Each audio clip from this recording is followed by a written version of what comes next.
আমার মনে হয় ভর্তা পছন্দ করে না এমন বাঙালি খুঁজেই পাওয়া যাবে না।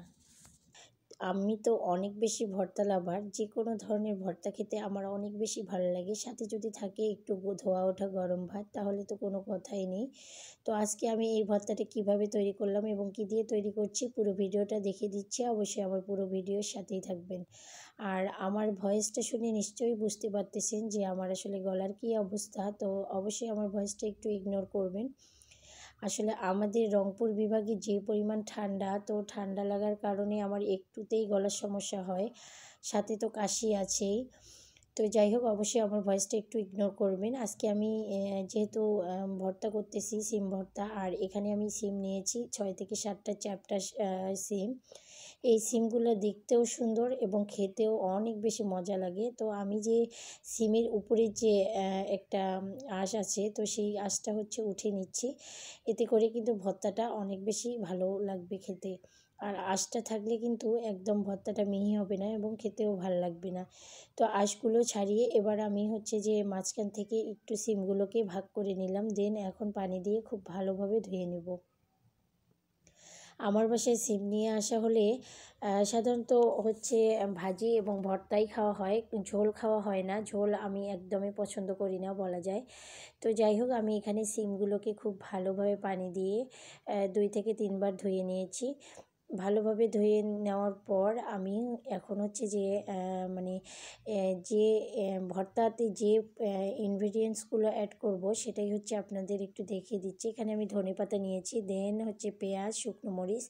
আপনারা চাইলে এখানে কিন্তু রসুনও অ্যাড করতে পারেন, তবে আমি রসুন অ্যাড করলাম না। আমার কাছে এভাবেই খেতে ভালো লাগে। তো এখন আমি হচ্ছে যে সিমটাকে পানি দিয়ে সেদ্ধ করে নেব। সিমটাকে অবশ্যই পানি দিয়ে আগে সেদ্ধ করে নিতে হবে।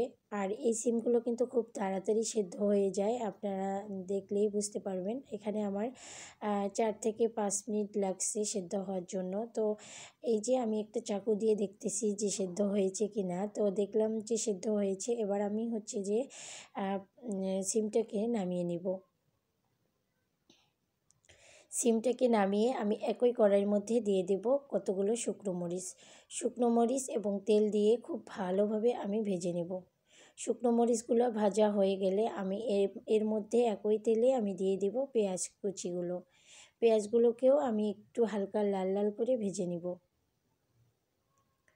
আপনারা চাইলে এখানে কাঁচা পেঁয়াজও অ্যাড করতে পারেন, তবে একটু ভেজে নিলেও খেতে অনেক বেশি ভালো লাগে। আর আপনারা চাইলে এখানে সর্ষের তেল দিয়েও এটা ভেজে নিতে পারেন। তো আমি সর্ষের তেলটা পরবর্তীতে অ্যাড করব, তাই এখানে আমি রান্নার তেল দিয়েই হচ্ছে ভেজে নিচ্ছি। এবার যে আমি সিমটাকে সেদ্ধ করে নিয়েছি সেই সিমটাকেও হচ্ছে আমি এখন মানে একটু পোড়া পোড়া করে ভেজে নিব। এতে করে কিন্তু খুব বেশি ভালো লাগবে আর একদম পানসে পানসে হবে না, খেতে অনেক বেশি ভালো লাগবে। এভাবে 2 দিকে আমি একটু পোড়া পোড়া করে ভেজে নিব। দেন এখন আমি সিমগুলোকে উঠিয়ে নিব। সিমগুলো উঠিয়ে নেওয়া হয়ে গেলে আমি একই কড়াইয়ের মধ্যে দিয়ে দিব কিছুটা ধনেপাতা। আমি এখানে কিছু ধনেপাতা একটু সামান্য একটু ভেজে দিব এবং কিছু ধনেপাতা মানে কাঁচাই অ্যাড করব। এতে করে 2টা ফ্লেভারই পাওয়া যাবে আর খেতেও অনেক বেশি ভালো লাগবে। তো এখানে আমি মরিচগুলো দিয়ে এবং লবণ দিয়ে একটা স্টিলের গ্লাস দিয়ে আমি খুব ভালোভাবে মিহি করে নিচ্ছি। আজকে আর পাটার মধ্যে যাচ্ছি না, একদমই ভালো লাগতেছিল না, তাই ভাবলাম এটাতেই শর্টকাট করে নিই। তাই এখানেই হচ্ছে আমি আজকে ভর্তাটা তৈরি করে নিচ্ছি। আর পাটার মধ্যে ভর্তা করলেও কিন্তু যতটা স্বাদ পাওয়া যায় এখানে করলেও কিন্তু ঠিক ততটাই স্বাদ পাওয়া যাবে। তো আমি মরিচ পেঁয়াজগুলো লবণ দিয়ে খুব ভালোভাবে মিহি করে নিচ্ছিলাম।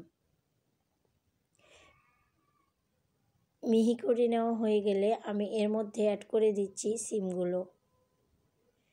ভেজে নেওয়া সিমগুলো দিয়ে এবার আমি খুব ভালোভাবে গ্লাসের সাহায্যে ম্যাশ করে নিচ্ছি।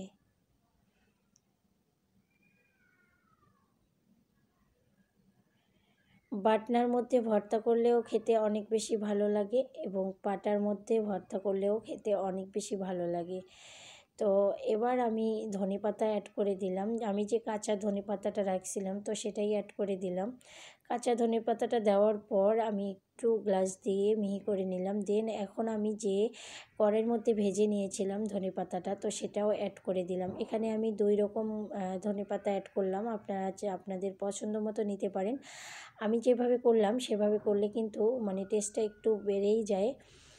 তো এবার সবগুলো আমার বেটে নেওয়া হয়ে গেলে আমি এখন হচ্ছে যে হাত দিয়ে মেখে নিব।